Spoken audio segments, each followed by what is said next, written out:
Our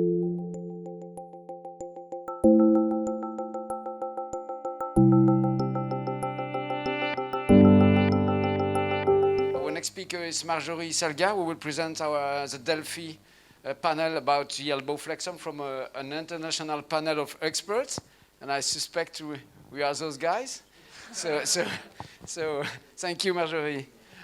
Thank you, Thierry. Yeah, exactly. It's not my work. It's the work of everyone in this room, pretty much. So I will try to do my best to present it well. So first, we presented already in another congress the echinus varus foot, and it's the same principle of study. So we learn about spastic flexed elbow deformity this time, and it's a classic neuro-orthopedic deformity that happen after central nervous system damage. And most of the time, the patients that we are seeing in consultations are complaining about pain and difficulty to dress up, but also to clean the elbow fossa. They also can complain about flexion of the elbow during the gait or during everyday life activities. Sometimes the patient, they are consulting because they find that the flexed elbow is not aesthetic. And for some others, it's the flexed elbow deformity reduce activity of upper limb movement, and it's what is bothering them. And all of these complaints are inducing the same consequences. It's a reduce of autonomy and discomfort. So to try to help the patient, there is all a bunch of treatments. Usually there is a combination of treatments between PMR, botulinum toxin injection, surgery, physio, medication sometimes, and we try to improve the patient function. The problem is the evaluation and the treatment sequences. That is still part of a niche of PMR and surgeons. So it's still complicated for general medical doctors, general practitioner, neurologists to improve patients. And also evaluation and treatment sequences are not clearly established in the literature and in medicine, because they all depend on the collaboration of different teams. They can be medical, physicians, surgeons, and sometimes even neurologists don't really talk to PMR or geriatrician. They don't know that PMR could improve their patients. So everyone is doing his best on his own expertise. And it depends also on the experience of the team. And finally, the resources in the hospital. So botulinum toxin is not performed everywhere in every hospital yet in France. And all the tools also to evaluate the patient is not available everywhere in France. So that means to the problem, up to date, there is no consensus for interdisciplinary management of spastic flexed elbow deformity. So we started this study after the first SNOV in 2017. So it was still in Versailles. And we gather for the first time all the neuro-orthopedic experts from different specialties and from all around the world. So we thought it's the good start point to make this kind of work. And we use a Delphi process because it's known now to be a rigorous method with high level of evidence to try to resolve unresolved questions. And the aim of that was to achieve interdisciplinary recommendations about the sequence and how to manage these patients with a spastic flexed elbow deformity. So the first step of this Delphi process was the establishment of steering committee. And these people met other experts to construct the questionnaires. So that was the scientific committee, and all the questionnaire elaboration was under a methodological team, because the Delphi method, it's super strict, so we have to follow some rules, very strict rules. And the third steps was how to select experts, so how we consider that someone was an expert. So it was medical doctors were PMR, neurologist, geriatrician. For surgeon, they were orthopedic surgeon, neurosurgeon, plastic surgeon. And to be an expert, people had to publish on the subject or been recognized as an expert in the field during the last 10 years. So pretty much it was presenting results in Congress or participant to international Congress. And so the methodologies team, they decided to include no more than 2 experts coming from the same center to avoid the center effect. So pretty much it was a surgeon and a physician when they were coming from the same hospital. And finally, the 4th steps was the administration of the questionnaire. So it's where you guys worked pretty well, because we got a lot of questionnaires back. So the completion of the questionnaire was totally anonymous. And to find a consensus, we needed to have more than 80% of agreement for the same statement. So if 80% of the experts agreed, it was a consensus. And finally, if no consensus was found, the question was either deleted, reformulated, or merged for the subsequent questionnaire. So for the results, that's the chart after the 3 rounds of questionnaire. So after the first questionnaire, we had 100 questions and 39 items reached consensus. After the second round, 17 items reached consensus, and after the third round, 9 items reached consensus, and at least we got 65 items that reached consensus. So it was quite a lot, and I'm going to show you the main results that we have. So the first one regarded clinical examination. So all the experts agreed that functional examination for flexed elbow deformity was more important before considering treatment compared to analytic muscle activation. And why? Because functional examination was to assess the impact of the deformity in functional activities.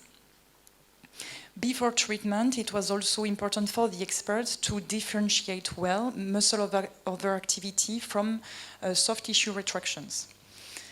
Also, it was important to assess co-contractions, muscle overactivity of antagonist muscles. And finally, experts find important to determine troublesome muscles involved in the deformity.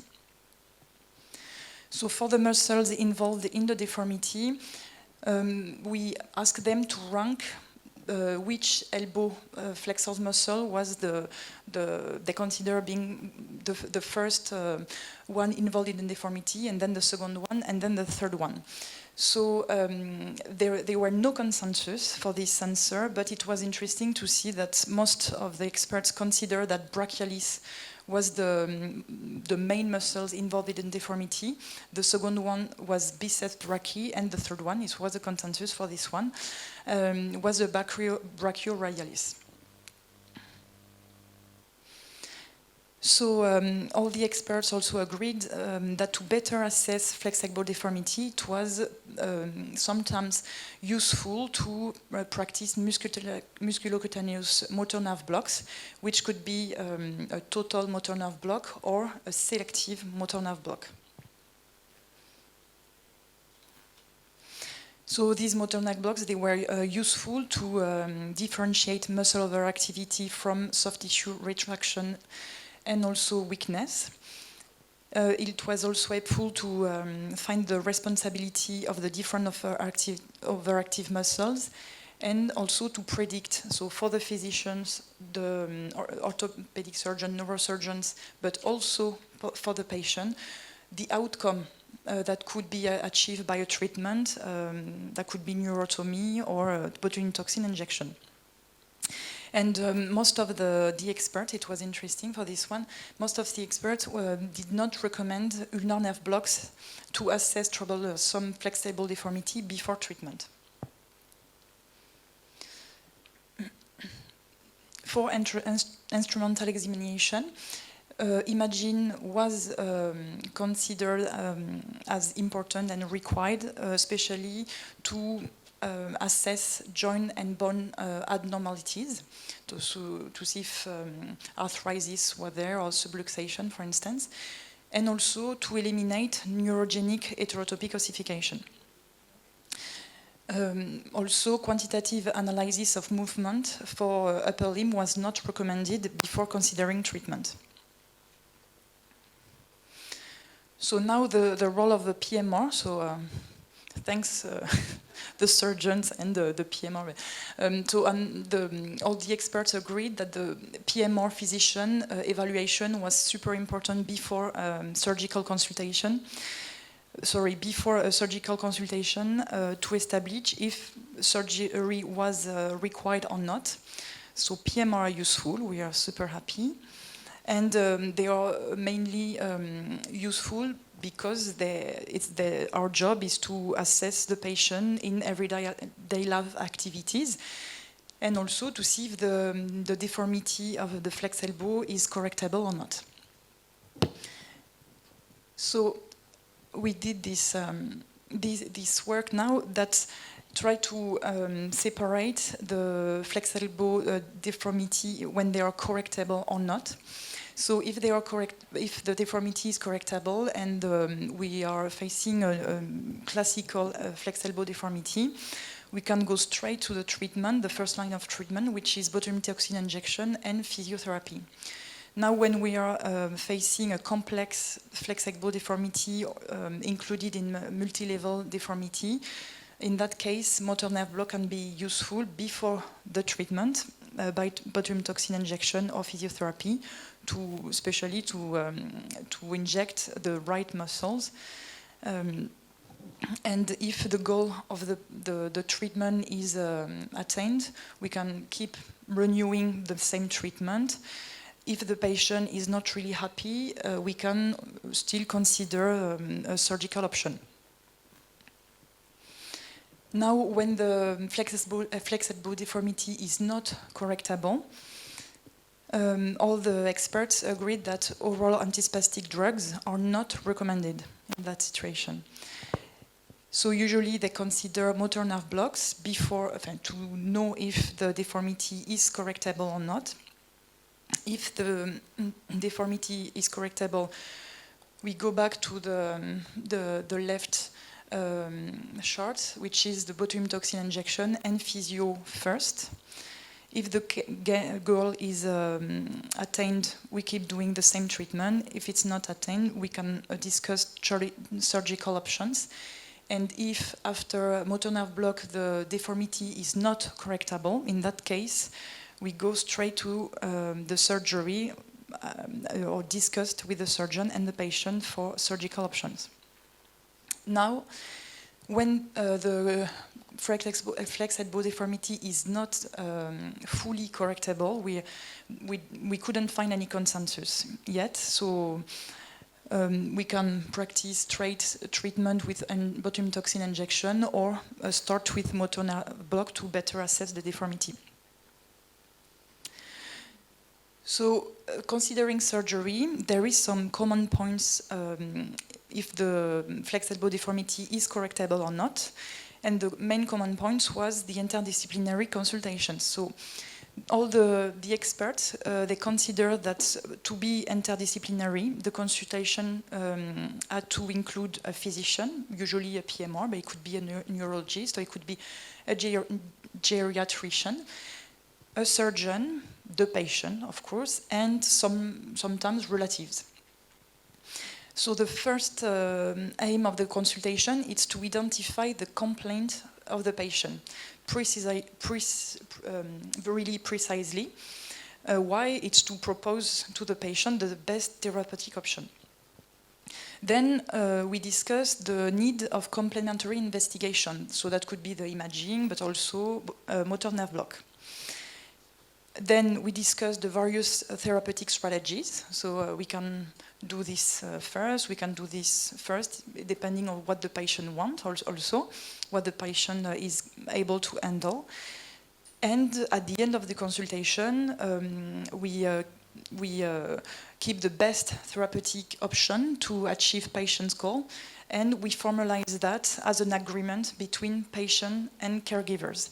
And that step is very important to avoid deception, disappointment by the patient after the surgery or after a treatment when it doesn't work, or when the patient thought he could recover the walk and is not walking. We have to be sure that we are all on the same page. Now there is some differences between surgeries, depending of if the flexible deformity is correctable or not. So in the situation of a flexible deformity correctable, the surgery is involving tendon surgery, most of the time tenotomy, but also transfers, in order to rebalance the elbow and resuscitate movement. So we can propose that. 80% of the experts agreed on that. But the surgery can be on nerve only, on the musculocutaneous nerve. And it can be proposed as a treatment by itself.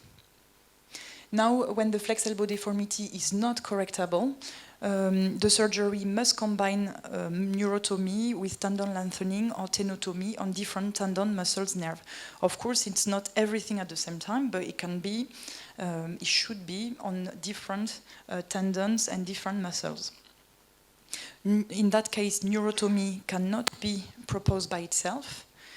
And it's also something that we should say to the patient: in that condition of flexible deformity not fully correctable, we can't expect the patient recovering a full range of motion. We explain to the patient that it might keep a bit of flex elbow still, but we hope that we achieve the goal anyway, with increasing the range of motion.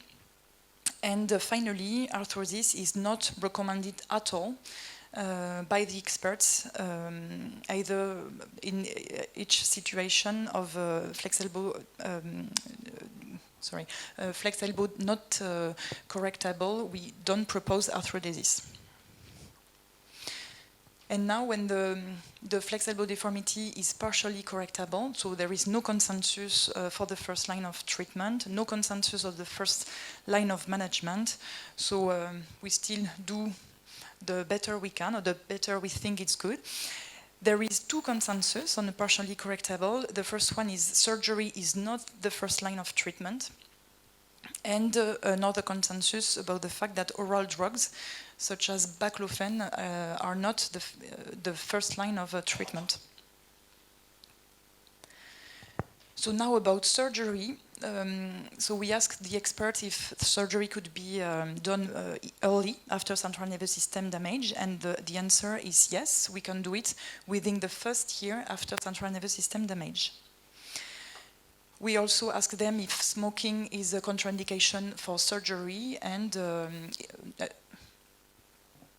no, surgery is not a formal contraindication for surgery.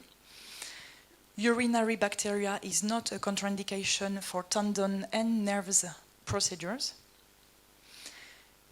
And to do the surgery, we can use open surgery approach, but also percutaneous procedure using needles. And the experts consider the PMR well experienced after specific training can perform single percutaneous tenotomy. So once again, only if the PMR is well trained. For post-surgery management, so post-surgery care, they have to be organized as soon as the surgery is validated, and usually it's the social workers who are doing that, because the aim of a treatment is not just performing the surgery and the patient go home, is also doing sometimes a rehabilitation to achieve the goal. So that's the rehabilitation part is after surgery is part of the program that it's proposed to the patient in interdisciplinary consultation. So we organize that as well. PMR in contact with the surgeon can perform consultation for cast removal. Provide follow-up until the 3rd month after surgery, and if PMR was not following the patient before the surgery, he has to follow the patient after. So the PMR is the referent of for the patient. The physician is the referent for the patient. And especially because sometimes botulinum toxin has to be done after surgery. It can be done on new overactive muscle around the elbow or on other parts of the body, other neuroorthopedic deformities. And we can use the toxin that was before the surgery used in flex elbow deformity to use it for other goals somewhere else. So to conclude this presentation, we try to provide some novel guidelines to diagnose, better assess, and better treat flex elbow deformity. And that's especially to help physicians and surgeons to better manage the deformity. The flex elbow deformity is more complex, is more hard to manage compared to echinovarus foot, because the upper limb is more complex, is more precise, is more. So we once again the patient has to explain to the team what is bothering him, because we can't expect everything from a surgery on upper limb. And so here I presented just the guidelines with the consensus, but of course there is plenty of discussion around each part. We can consider other treatments.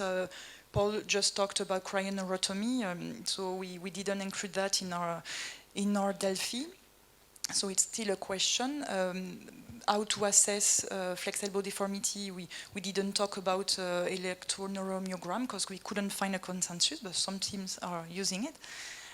We gait analysis, no, not on this one, sorry, but it's more motion movement analysis.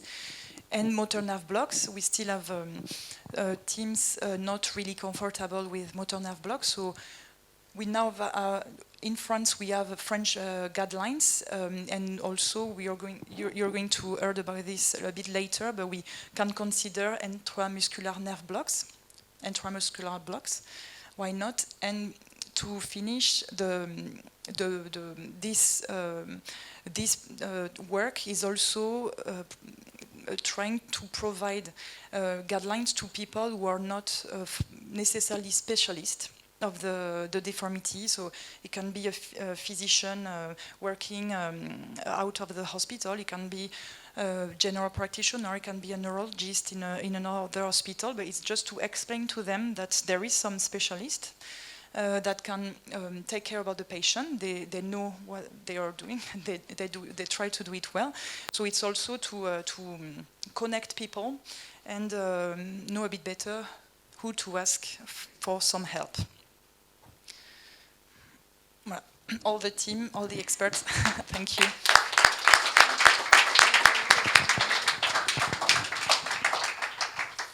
Thank you, Marjorie, for the synthesis you made of this amazing work we began 2 years ago, and that is not limited to diagnosis and technical aspects, but which propose a very large view from pathophysiology to the patient daily life.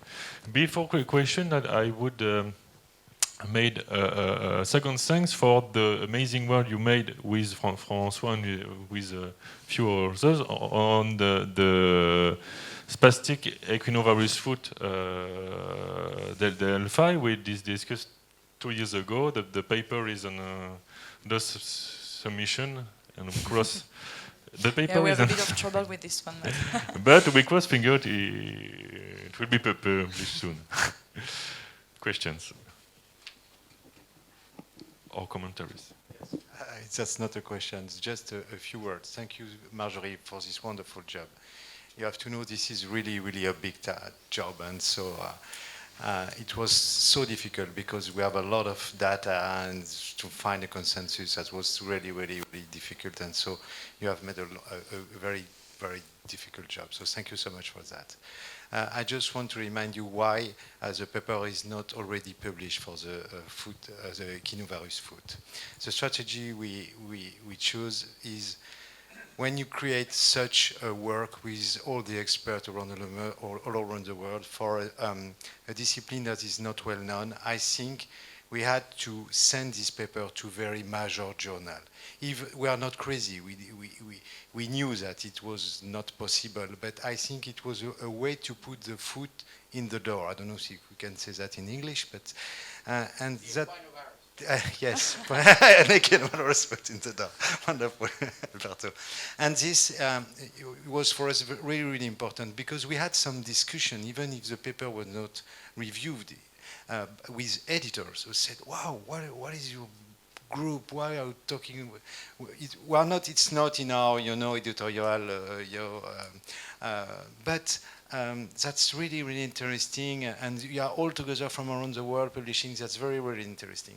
And I think that was, it's like an ambassador, for our work, working all together, that we can show to this major journal that there is some people who are here and working together for passion, and mainly for patient with disabilities.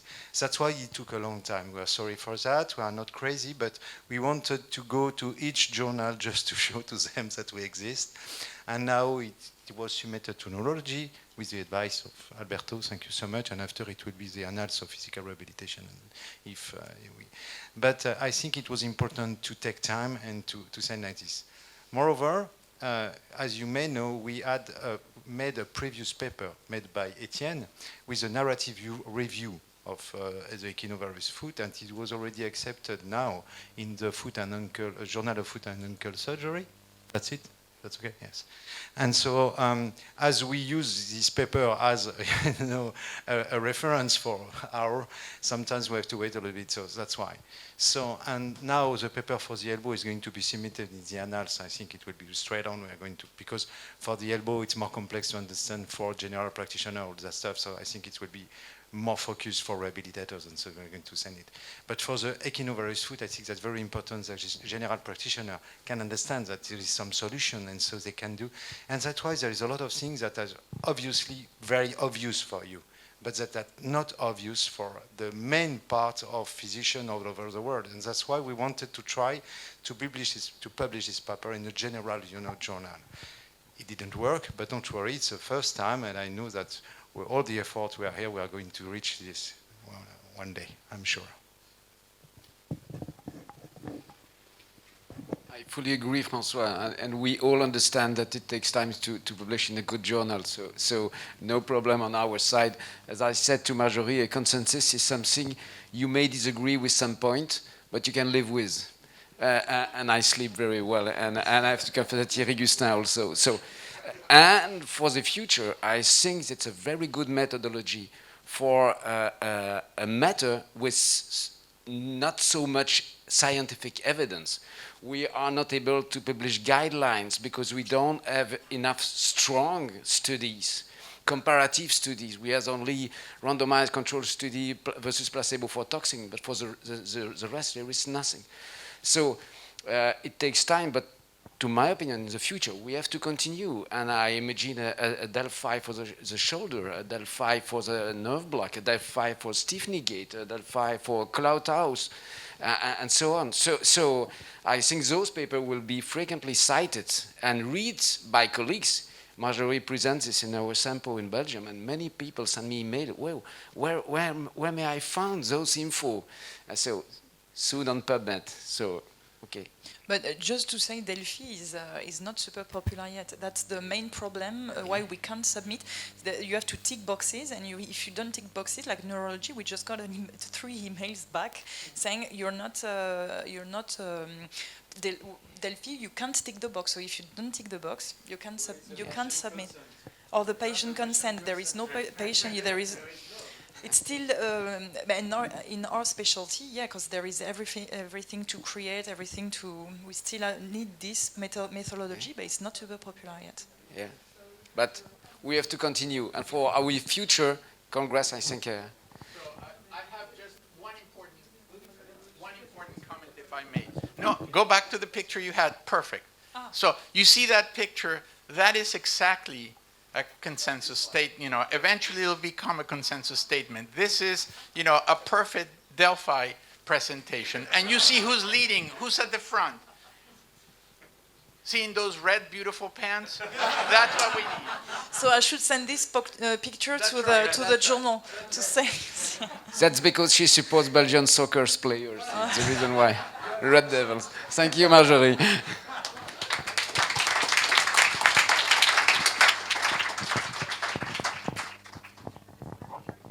Now it's time to break. And so how many time? Because normally we already have to start. Maybe we are going to just, the last presentation will go on the afternoon. Right. Okay. The afternoon, so maybe we can go like... Okay. You will call us when it's time to go. 20 minutes? 20 minutes.